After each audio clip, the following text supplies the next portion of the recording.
How you doing? I'm Ben, and I like to draw and paint, particularly in this stylized way. And in this video, I'm going to share with you why the Loomis method and a few other methods are fantastic for drawing the head and how they might have even held me back in my artistic journey. Now, this is all going to be in the context of like stylized, more character-driven stuff, right? I'll also be sharing the techniques that I use to draw these stylized heads. I also want to thank the sponsor for this video, me. More on that in a little bit. Now, the Loomis method is one of the most well-known ways on how to structure and draw a head. You've probably seen it in all these videos, and you might even have the book yourself. There's a few other methods that I actually recommend checking out, like the Riley method, using rhythms and lines to find different shapes of the face. You've got Steve Houston's way of drawing the head with these nice triangle shapes. I really love Michael Hampton's way of structuring the head as well. But I ran into a problem.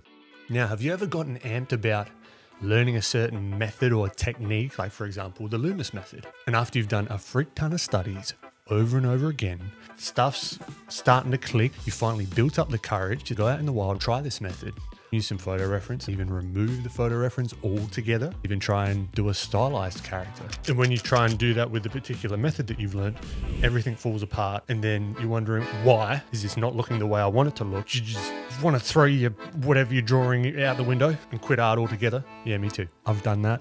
I've been frustrated a lot. I just couldn't see a clear path between the structured method and what I want my stuff to look like. I was hitting my head against the wall trying to fit this stylized peg into the Loomis hole. Okay, if you don't use the Loomis method, what method do you use to get this stylized look? Fantastic question, by the way. Let me answer it with these examples. See if you can spot the key technique between them all. Here's their starting lines. Do you see any similarities between them? Yeah, me neither. Reason being, I don't use one key technique. But stay with me. Now, there are some common threads that I use. I'll mention them in a little bit. I've got nothing against the Loomis method, the Riley method, Steve Houston's method, or Michael Hampton's drawing methods. In fact, they're my art heroes. What I have or had an issue with was the way that I was studying their techniques. I came up with this stupid idea that I had to choose the one rigid way of drawing the head every single time. And that way of thinking actually really held me back in my artistic journey. And I thought that way for a very long time. At least for me, breaking out of that rigid way of thinking really helped me. So the way I tackle studying now, I like to dive deep into each one of these drawing methods, and then I'll pick and choose the things that sort of resonate me, that make sense to me at that point in time, and I'll add them to my artistic tool belt. I can pick and choose what tool that I want to use that I've learned, and then use that tool to solve that problem. Before we dive deep into my artistic tool belt for drawing the head, a quick word from our sponsor. Hello, I'm Frank. I'm one of Ben's characters that he made on stream, and he's hired me today to talk to you about his walkthrough tutorial on stylizing this cool guy. Okay, what did he write here? Okay, so first off, it's 8 hours long, but it's broken up into 10 digestible chapters. And he's going to show you how he made this cool guy from the sketch all the way to the final rendering. He's also made a 40-page PDF field guide because he also likes to learn through reading, not just through the videos, so you can get double the value. He's also included some 3D models, so you can use them as study tools to start taking your 2D brain and evolving it into thinking about the 3 dimensions of the forms. Ooh, looks like quite a few people have liked it. Click the link in the pinned comment or the description. You look like a smart person, you know what to do. Oh my lanta, this was my first ad read. I'm so nervous. Anyway, let's stop rambling. Back to you, Ben. Let us know your first tip on drawing the head. Oh my god, I can't wait. Appreciate it, Frank. So, my first tip is big shapes first. Try and have this ringing in my ear holes, inside my head every single time. This is basically how I start off every head drawing, or every character really, because everything that I do at this stage is going to inform the next methods coming up. For example, say this big, robust, angry bloke here. He's bloody blocky, right? He's a more robust looking guy. So I want to have big square shapes. Really, I'm thinking square, angular, those types of things, but keeping them big and keeping them simple. Now, once I've got these big, simple shapes in, I want to start thinking about how I can start 3D-ifying these 2D forms. A really great way to do that with the head is this leading line, this sort of brow, eye socket, cheekbone down to the chin sort of line. This creates a 3D form out of a 2D shape, right? And it oftentimes helps me bring dimension to the character and helps with head tilt and head placement as well. Another bloody fantastic method that I use from Steve Houston, taking this kind of triangle shape method from him, as well as the whistle. Let me explain. So this triangle head shape really helps give the head direction, particularly on more gestural sketches or just laying the head out fairly quickly. Coupled with the nose and the ear, this actually gives quite a lot of dimension in itself. And then couple that with the previous method of that brow, cheek to chin rhythm, it's a nice little combo. Now when I'm placing the eyes as well, I like to think first about the brow and how the eye sockets sit on the face.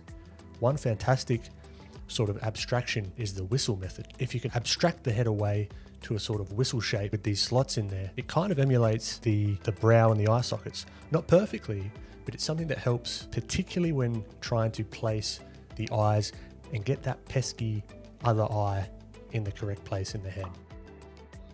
Now when it comes to placing the smaller shapes on the head, it's a matter of taking these bigger shapes and sort of subdividing them, I guess you could say, into those smaller shapes like the nose, the mouth, the eyes. Still keeping them simple though. I really like to keep the shapes as simple as possible for as long as possible.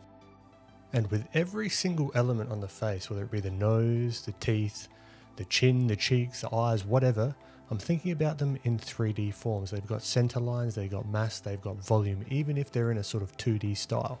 And when it comes to figuring out the stylized shape of things, I use style reference, right? So I'll get a bunch of reference from some of my favorite artists and see how they approach different problems. I might like the eyes from Jin Kim. I might like the head shape from Max Grecki. And I might like the expressions from TB Choi. I mix and match. And the more artists that I learn from and try and reverse engineer their process, the more I'm kind of building my own style. I wish I told myself this earlier, but don't be afraid to look at other artists, particularly the ones that you love, and break down how they do things. Now there's something to be cautious of, at least from my experience of looking at time lapses or speed paints, drawing conclusions of how they got to that final result. Let me know if this sounds familiar.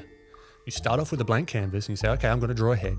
I'm going to throw down this circle. I'm going to throw down this triangle for the jaw. And I'm just going to throw this center line down.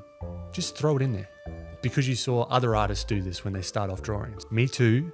Okay, this is something I've done.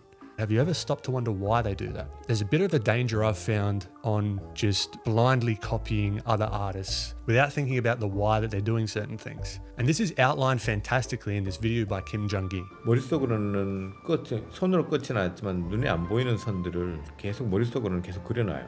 내 눈에는 보이는데 여러분 눈에는 안 보여요. 정말 안타깝다. Did you catch that? It's tragic that you can't see the invisible lines that I see.